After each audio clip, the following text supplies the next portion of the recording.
കേസല്ലേ, കോടതിയിലല്ലേ, നടക്കട്ടെ, അതിൻ്റെ ശേഷം കാണാം നമുക്ക്. അത്ര ഗൗരവമായിട്ട് കാണുന്നില്ല.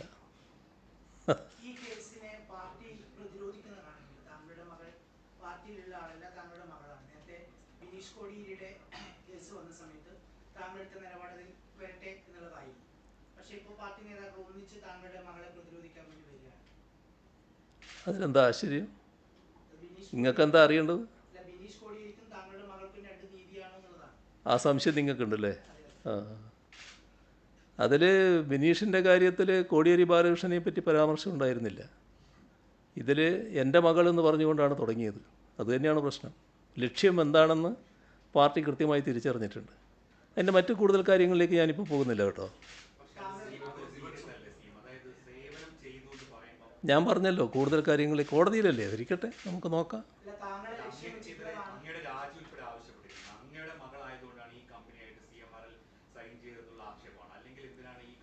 അത് മലയാള മനോരമ ഇങ്ങനെ നല്ലോണം എടുത്തുകൊണ്ടിരിക്കുകയല്ലേ, നോക്ക് നിങ്ങൾ എത്രത്തോളം ആകും എന്നുള്ളത്. എന്നെ അത് ബാധിക്കുന്ന കാര്യമല്ല.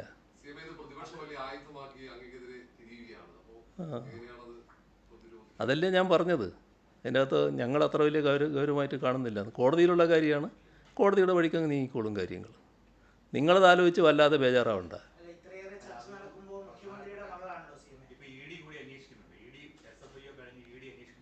അതല്ലേ നിങ്ങൾക്ക് വേണ്ടത്, നിങ്ങളതല്ലേ ആഗ്രഹിക്കുന്നത്. നിങ്ങളെന്ന് വെച്ചാൽ മലയാള മനോരമ അതല്ലേ ആഗ്രഹിക്കുന്നത്, അതാണല്ലോ ഉദ്ദേശിക്കുന്നത്. നടക്കട്ടെ, നിങ്ങളെ ആഗ്രഹം എത്രത്തോളം എത്തും നോക്കാം നമുക്ക്. ഇല്ല എന്നാണ് ഞാൻ പറഞ്ഞത്. അത് കോടതിയിലുള്ള കാര്യമാണ്. ഞാനിപ്പോൾ ഒരു വിശദീകരണത്തിനും പോകുന്നില്ല.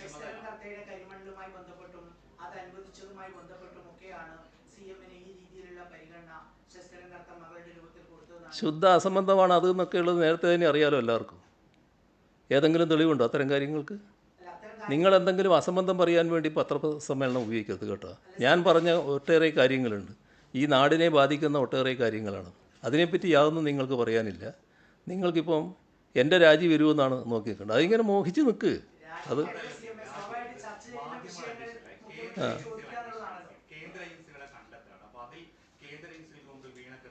കേന്ദ്ര ഏജൻസിയുടെ പറ്റി നല്ല ധാരണയല്ലേ നിങ്ങൾക്കുള്ളത്?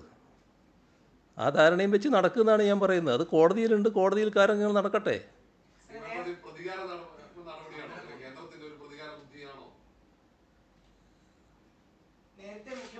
ഞാൻ പറഞ്ഞു അതിനെപ്പറ്റി കൂടുതൽ പറയാൻ ഞാനില്ല, അവിടെ നിൽക്കട്ടെ.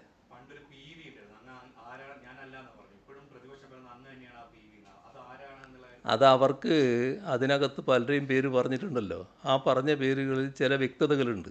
ആ വ്യക്തതയുള്ളവർ അവരവരുടെ പാർട്ടിയിലെ എതിരാളികളാണ് എന്നുള്ളത് കൊണ്ട് അവരെ ഒന്ന് വകവരുത്താം ഈ അവസരം ഉപയോഗിച്ച് എന്ന് ഉദ്ദേശിക്കുന്ന പലരുമുണ്ട്. അതിന് ഈ PV എടുക്കുന്നുണ്ടാവും കേട്ടോ. അതൊന്നും എന്നെ ബാധിക്കുന്ന കാര്യമല്ല, നിങ്ങൾക്കതൊന്നും മനസ്സിലാക്കാൻ കഴിയാത്ത കാര്യമല്ല. പക്ഷേ നിങ്ങളതൊന്നും മനസ്സിലാക്കിയ ഭാവം നടിക്കില്ല എന്ന് മാത്രം, അതേ ഉള്ളൂ.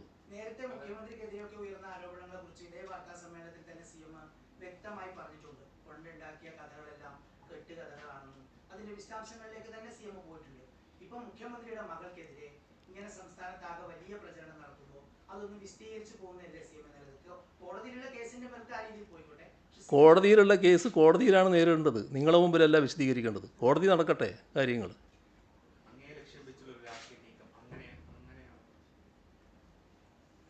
ലക്ഷ്യം വെച്ചുള്ള രാഷ്ട്രീയ നീക്കം എന്ന് വെച്ചാൽ മലയാള മനോരമ അടക്കമല്ലേ നടത്തുന്നത്.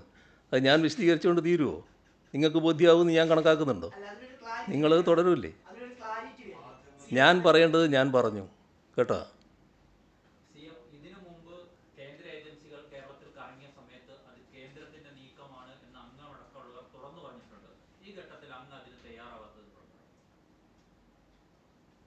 അതൊക്കെ ഞങ്ങൾ പറയേണ്ടത് കൃത്യമായിട്ട് പറഞ്ഞുകൊണ്ടിരിക്കുന്നുണ്ട് കേട്ടോ. നിങ്ങളതിനെക്കുറിച്ച് ആലോചിച്ച് വല്ലാതെ വേവലാതിപ്പെടണ്ട. നിങ്ങൾക്ക് വേണ്ടത് എൻ്റെ രക്തമാണ്. അത് അത്ര വേഗം കിട്ടുന്നൊരു കാര്യമല്ല, അത് മനസ്സിലായിക്കോ.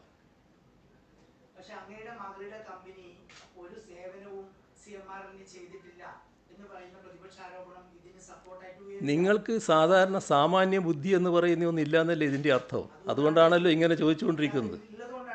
സാമാന്യ ബുദ്ധി ഇല്ലാത്തത് കൊണ്ടാണ്. ഞാൻ പറയുന്നത് കേൾക്ക്.